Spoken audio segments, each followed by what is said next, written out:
Buonasera e ben ritrovati con una nuova edizione del TG Flash di New Sicilia. In apertura un sedicenne è stato aggredito da un gruppo di coetanei davanti al Teatro Massimo di Palermo. Il giovane stava passeggiando con un amico quando ha urtato con la spalla un ragazzo che era con la fidanzata. Per tutta risposta il sedicenne è stato colpito con un pugno in faccia e mentre era ancora a terra altri ragazzi l'hanno preso a calci e pugni. Ai militari il minorenne ha poi raccontato di aver ricevuto anche minacce sui social. Madre coraggiosa sfida il silenzio denunciando il figlio violento che l'aggrediva e le chiedeva in continuazione denaro per acquistare sostanze stupefacenti.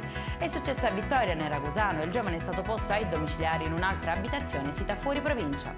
In Sicilia è stata attivata l'intelligenza artificiale a servizio della risonanza magnetica d'alto campo, una nuova frontiera della diagnostica medica a supporto dei pazienti e della sanità pubblica. A Vittoria è già operativa la nuovissima apparecchiatura. Dubai e Francoforte sono le prossime destinazioni di 18 imprese siciliane finanziate dalla regione siciliana. Al via anche le candidature per Singapore. La dotazione finanziaria complessiva a disposizione del Dipartimento regionale del turismo è di 825.000 euro per tutto il 2024 a sostegno delle procedure e delle modalità di acquisizione e allestimento delle aree espositive. Chiudiamo col meteo. Domani continua a splendere il sole in Sicilia, nessuno stato di allerta e temperature massime fino a 26 gradi. Per questa edizione è tutto, prossimo appuntamento domani alle 13:30. Buona serata.